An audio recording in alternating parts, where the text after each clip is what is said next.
Hello and welcome to my podcast. My name is Melissa Snow and we're going to be talking about the Pendle Witches. So I'm going to read and then I will relate to you guys after.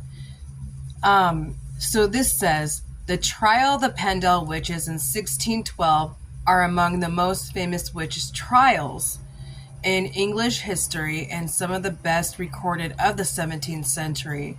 The 12 accused lived in the area surrounding Pendle Hill in Lancashire and were charged with the murder of 10 people by using the witchcraft.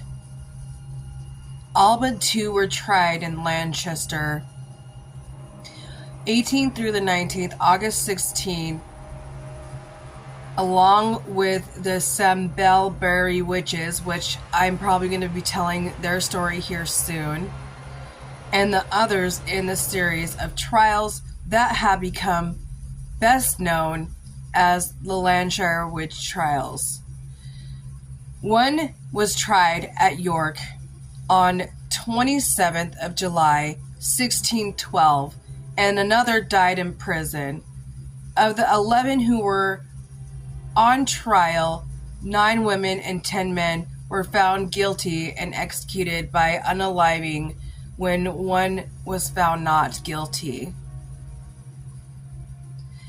The official publications of the proceedings by the clerk and court, Thomas Potts. So Thomas Potts and he wrote this, so it says, in his wonderful discovery of witches in the county of Lancaster, and the number of witches hanged and unalived together, 9 of the Lancasters, 1 in York, and make this trials unusual for England at the time.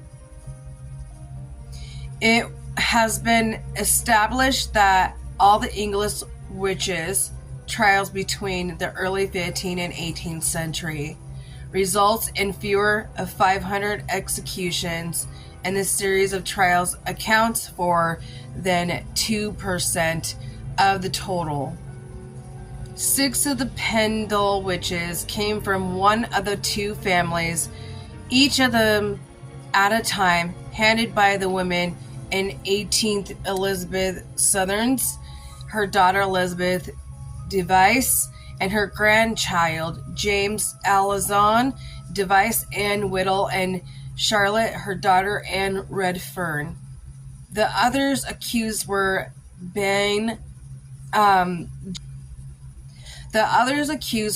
Bullock and her son John Bullock, and Alice Nutter, Catherine Hewitt, Alice Gray, Janet Parson. The outbreak of the witchcraft in around Pendle may suggest some people made a living as traditional healers, using a mixture of herbal medications and talismans for charms, which might leave them open to changes. Sorcery and many other allegations resulted from accusations that members of the Dalmaki and Chattox family made both against each other, perhaps because they were in competition and trying to make a living for the healing and the beginning of extortion. So on this next one, Elizabeth's daughter,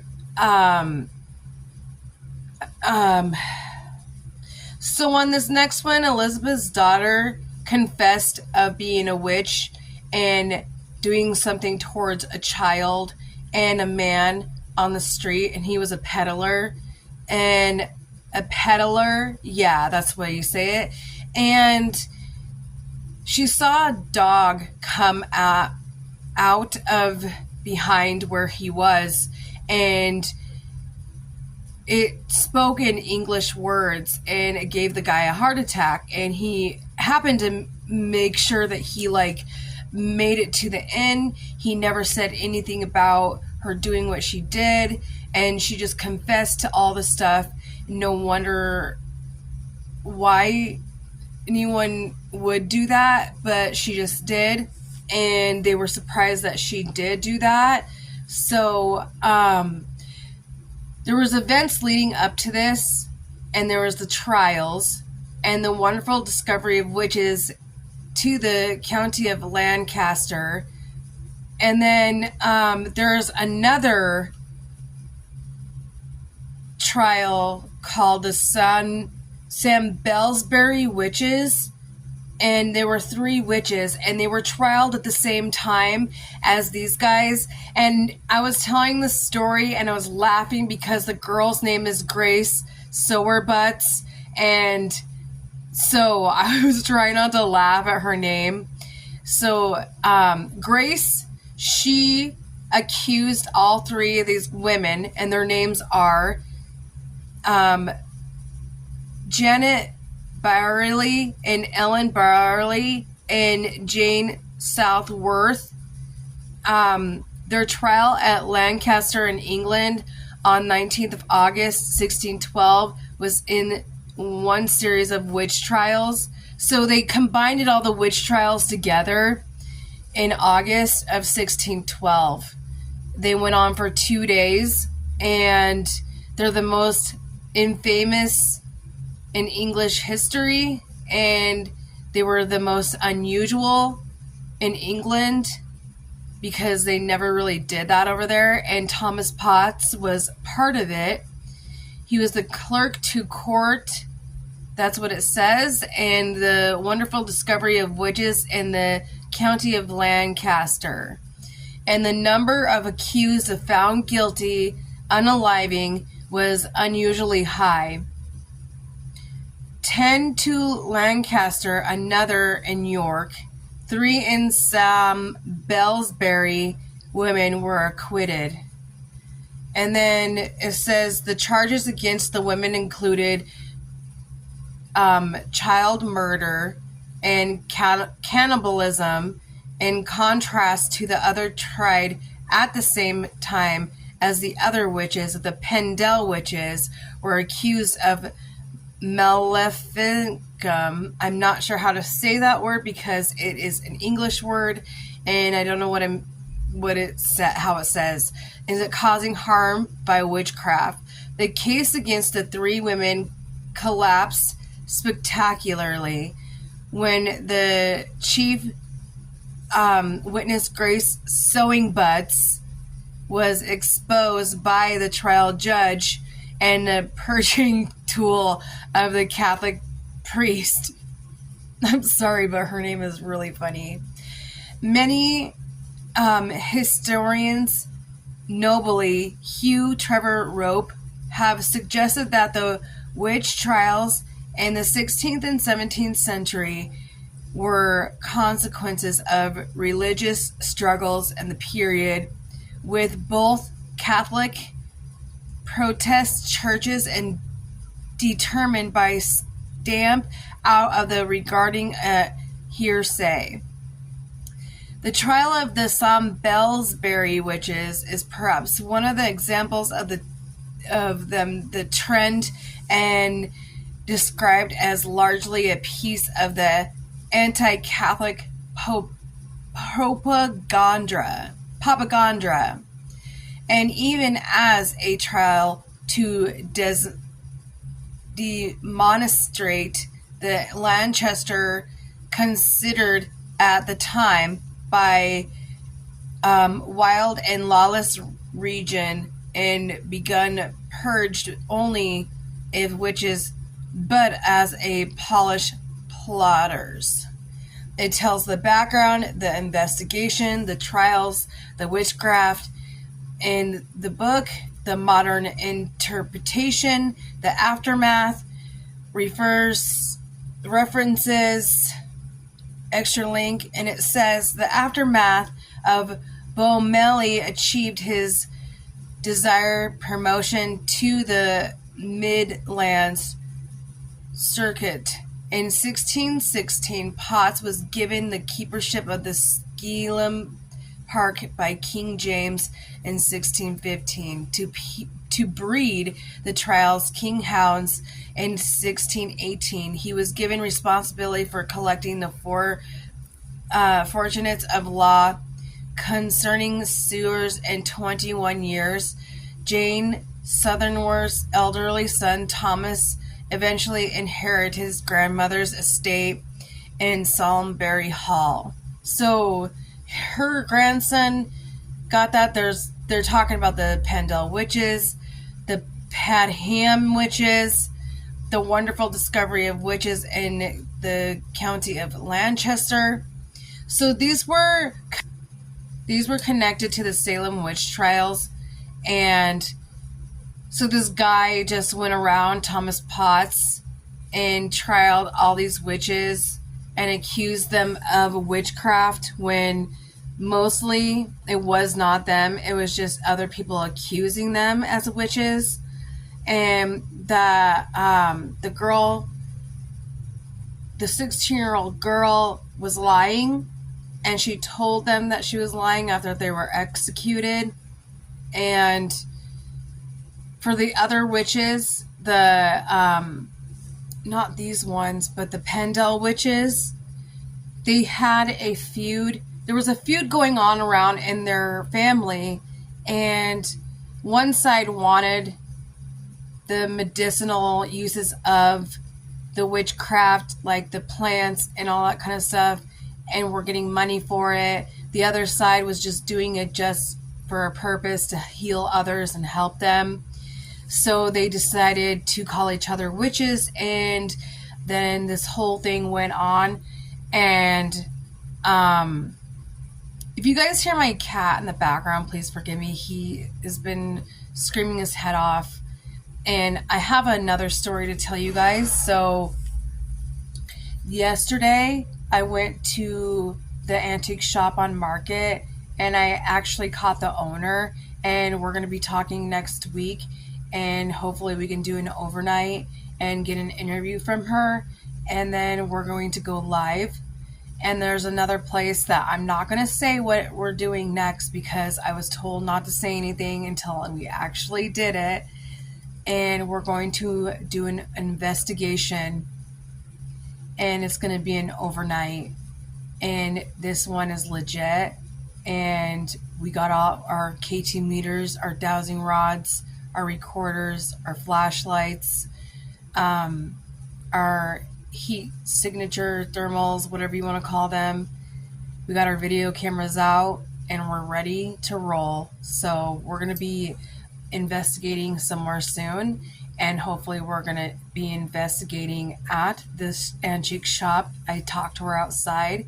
I was going to purchase one of her dolls, but he was really expensive, and if it's meant to be, it will be meant to be. Like I told my friend the other day, I was going to go get him, and then we went there, and then she had him hidden inside this Winnie the Pooh outfit costume to scare her friend, because I think he's really got an attachment going on with him. So I don't think that he was meant for me. He's meant for someone else. But he does have a big price on him. So that's why we're thinking he is really like the legit thing. Because she and her shop, they are known as the biggest shop in Spokane, Washington, to be haunted. And so we'll see what happens right after that. And I've been trying to tell this story about the Pendle witches and the Salisbury witches, but it wasn't working out because my podcast wasn't working. I just refixed everything and got it working up. So you're going to see me with my podcast back, and me making my videos, and us going out on investigations. And yeah, so look forward to us. And we decided to change our group name. I have my own podcast. I'm Melissa Snow, and this is my podcast. But my friend, she's got her own podcast too. But we have a group that gets us together and does investigations. And I'm part of the top person that's doing this, and then it's her. So our group is called PNW Banshees. So if you see that on my page, it's my ghost crew. We've been trying to figure out a better name for our group, but that's all we can come up for right now. It might change. It might just be that for a while. It was something totally different. So I want to let you guys know that I'm not just going to be telling stories like I always say, and I'm going to be doing investigations. We're going to go to graveyards. We're going to go to haunted places. I just went to the Davenport. I was at Greenwood Cemetery, and I just went to Holy Cross Cemetery, and then we went to St. John's Cemetery, and then what else I'm going to do is we're going to go to the oldest building in Spokane called the Flour Mill, and I do not know why my light's doing this. It's called the Flour Mill, and we're going to go and we're going to get some sage, and we're going to get some incense and all that stuff. And then after that, we're going to go and we're going to explore downtown park called Riverfront Park. And I want you guys to see what this park looks like, because there's a bridge over there called the Monroe Street Bridge. And we're going to go do the necromancer over there, and we're going to take our K2 meter, and we're going to take the dowsing rods, and we're going to talk to the spirits underneath the bridge. It's called a unalive bridge, but we use a different word. And apparently there is a witch on this bridge. I did not know. I just found this out in a video that I was watching the other day about my hometown. And we're going to end up going back to Greenwood Cemetery because it's the biggest cemetery in Spokane, Washington, and it's the most haunted. And they have a lot of stories there. And I want you guys to watch out for us getting permission into graveyards and getting permission into haunted hotels and haunted jail over in Idaho. And we were going to go to this place called Scarywood, and we're trying to get there, but it's booked up this week. So my light just turned on so bright, you guys, and I've been talking for a while, so if it sounds like I sound a little weird, it's not because I have a cold. You guys, what is that? Every single time I do a video, listen. Do you guys hear that? Did you hear that? I don't know what that is, but before it sounded like someone was talking. I'm sure I have spirits around me and they're trying to talk to me. And I'm a ghost hunter. I'm a paranormal investigator. So, of course, I'm going to have ghosts around me. And so my friend and I plan on still doing a double podcast together on videos and then going live. And I am live with my friend that's actually in my group that we have, my ghost crew that we have. So watch out for our next videos on that. Sometimes we randomly go to places and we take videos and we talk to the spirits. Yes, I talk to ghosts and the spirits. I can actually hear them sometimes whispering my name, and I'll hear hey, but I'm not one of those weirdos. I'm just kidding. But yeah, so we are going to be, I'm just thinking about that girl's name in this story. Her name was Sewing Butts, is right in front of me. I just looked over. Her name is Grace Sewer Butts. I don't know why. I just looked over and her name was there.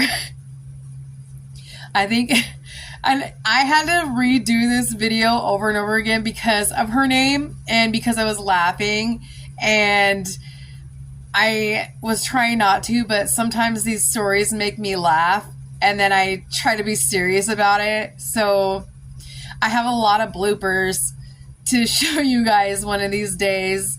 But yeah, so watch out for, watch out for some more of my videos coming out about some stories and my podcasts. And please like and follow me and join me on my lives. I would love to see you guys there.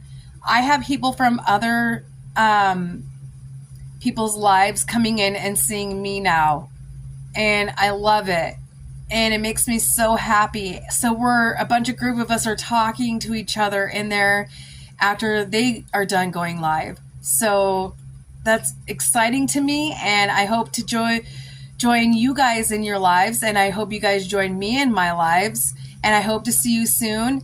And please join me, and we'll be doing some more hauntings soon. And I just went to the Davenport, and I hope you guys enjoyed that. I could not go to the 10th floor, sorry, or the 11th floor, because it was blocked off and there was a guard standing there. So I'm sure there's other people trying to go up there. You need a key card to get up there in the elevator and for the rooms. So maybe we'll just have to rent out a room there. This hotel is a very fancy hotel. So I hope you guys enjoyed it. It's been around since the 1900s, and a lot of famous people have come through. The king and the queen. We have this thing called the Expo 74. It's the World's Fair. So it brought a lot of the people into Spokane, Washington, and a lot of famous people. And yeah, so there's that sound again, you guys. I don't know what it is or where it's coming from. So this is the end of my story, and I hope you enjoyed it, and I hope to see you guys again in my live. And please come in and join me, and we'll talk about some spooky stories. And I want to tell you to have a great day and a great rest of your week. Peace out, everybody.